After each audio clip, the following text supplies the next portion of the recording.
আজ তুই আমাকে শিকলে বাঁধলি, তোর রক্তে আমার চাকরা দেব।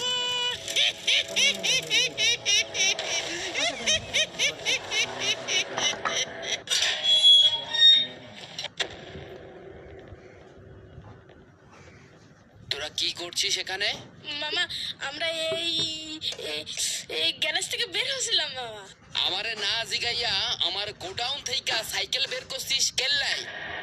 আব্বু আমরা এই সাইকেলটা দেখতে আসছিলাম, কিন্তু সাইকেলটা কেমন জানি অদ্ভুত। হ্যাঁ মামা, ওরা মানে করছিল সাইকেলটা নাকি একলা চলে, তাই আমরা একটু দেখতে আসছিলাম।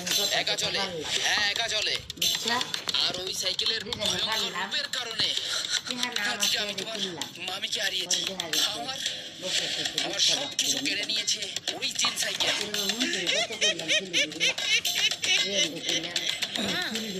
সাইকেলের জন্য দুনিয়া ছেড়ে চলে গেছে।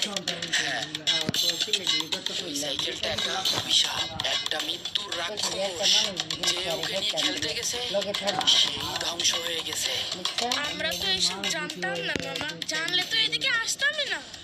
একটা কথা কান খুলে শুনে রাখো, আজ থেকে কেউ ওই জিন সাইকেলের ধারে কাছে যাবে না। তোমাদের দুজনের জন্য ওই গোডাউনে যাওয়া সম্পূর্ণ নিষেধ।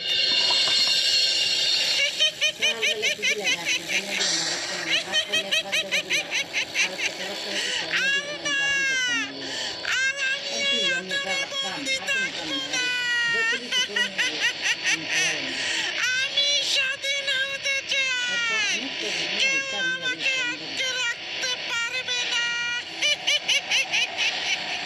আমি প্রতিশোধ নেব, আমি প্রতিশোধ নেব।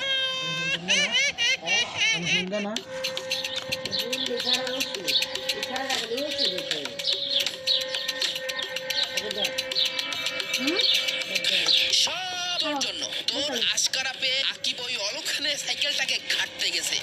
আমি কি করেছি? আকিব তো একা একাই। একটা কথাও বলবি না। তুই ওকে উচকানে না দিলে ওর এত সাহস হয় কি করে? ভাইজান, ভাইজান আপনি না জেনে শুনে রাহাতের উপর দোষ চাপাবেন না।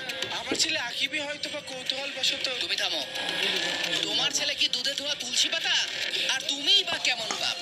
ছেলের দিকে কোনো খেয়াল আছে? আব্বু আব্বু তুমি বিশ্বাস করো, আমি আকিবকে ওই ঘরে যেতে নিষেধ করেছিলাম। বারণ করেছিলি? তোর মাথা থেকে তো যত সব শয়তানি বুদ্ধি আসে। ওই সাইকেলে যে একটা বদ আত্মা বন্দি, সেটা তুই জানিস না? ভাইজান, ভাইজান আপনি শান্ত হন। যা হওয়ার তা তো হয়েই গেছে। আব্বু আব্বু আমার কোনো দোষ নেই। এখনো বলছিস তোর দোষ নেই? ওর জন্য আজকে আমাদের বংশের উপর একটা বিপদ নেমে আসতো। আব্বু আব্বু আমাকে এইবারের মতো মাফ করে দাও, এরপরে থেকে আমার ঘরে ধারে কাছেও যাবো না। ভাইজান, আকিব রাহাত দুজনে তো বাচ্চা ছেলে, ওরা কি এত কিছু বোঝে নাকি? তুমি চুপ করো। তোমার আশ্রয় পেয়ে ছেলেটা পাদর হয়ে গেছে, আর এই পাদরের জন্যই আজ আমার এই অবস্থা। ওদের যদি কিছু হয় তাহলে আমি তোমাকে ছাড়বো না কিন্তু ডালিম।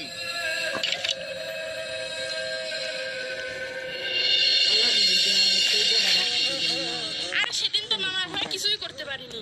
তবে আমার কাছে একটা মারাত্মক আইডিয়া আছে, এইবার আমি এর শেষ দেখেই ছাড়ব। মারাত্মক আইডিয়া কি শুনি? আচ্ছা তার আগে একটা কথা বলতো, মামার এই অটোমেটিক সাইকেলটা বাজারের ভিতর নিয়ে গেলে কেমন হয় বলতো? মনে কর বাজারের দিন অনেক লোকজন থাকবে। কি বলি এসব? যদি সাইকেলটা সত্যি সত্যি মানুষের ভিড়ে একা চলতে শুরু করে, তখন তো কেলেঙ্কারি হয়ে যাবে, সবাই তো দেখে অবাক হয়ে যাবে। আর তার থেকে বড় কথা, যদি আব্বু জানতে পারে তাহলে তো মেরে আমাদের পিঠে ছাল চামড়া সব তুলে ফেলবে। আরে বাবা, মামা যতই রাগী হোক না কেন, ভাগ্নের উপরে রাগ করে থাকতে পারে বল? হ্যাঁ তাও ঠিক। আরে আমরা তো কারোর ক্ষতি করছি না, আমরা তো শুধু পরীক্ষা করে দেখবো।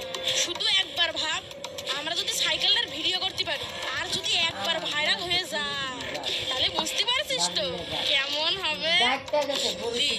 ভাইরাল? তোর আইডিয়াটা তো সেই রে, দারুণ একটা অ্যাডভেঞ্চার হবে। কিন্তু কাজটা কিভাবে শুরু করবি? দাদু ভাইয়েরা, আজ আমি তোমাদের এক আজব সাইকেলের গল্প শোনাবো। এই গ্রামের সবাই সাইকেলটিকে জিন সাইকেল বলে। আসসালামু আলাইকুম। দাদু, এই গ্রামে নাকি 1980 সালের একটা জিন সাইকেল আছে। বিষয়টা কি সত্য? Chain cycle? কিন্তু তোমাদের বাড়ি কোথায় বাবু? আমরা গরু কিনছি, গরু কিনে মানুষের রানি দিচ্ছে। আমরা বাংলাদেশ জাদুঘর থেকে এসেছি দাদু। এই ঐতিহাসিক সাইকেলটি আমাদের জাদুঘরে প্রদর্শনের জন্য সংগ্রহ করতে এসেছি দাদু। তাহলে তো আপনারা তহিদুল ইসলামের কথা বলছেন। ঐতিহাসিক ওই সাইকেলটা ওর দাদাই কিনেছিলেন। সাইকেলটা হ্যাঁ, ঠিকই বলেছেন, আমরা সেটাই খুঁজতে এসেছি। আচ্ছা, এখন বলেন তো সাইকেলটা আমরা কোথায় গেলে পাবো? এই রাস্তা দিয়ে সোজা এগিয়ে যান, সামনে থেকে বামে যান, তারপরে ডান হাতে দেখবেন একটা বড় নারিকেল গাছ। ওর সামনে যেই বাড়িটা দেখতে পাবেন ওইটাই তহিদুলের বাড়ি। দাদু, আপনাকে অসংখ্য ধন্যবাদ।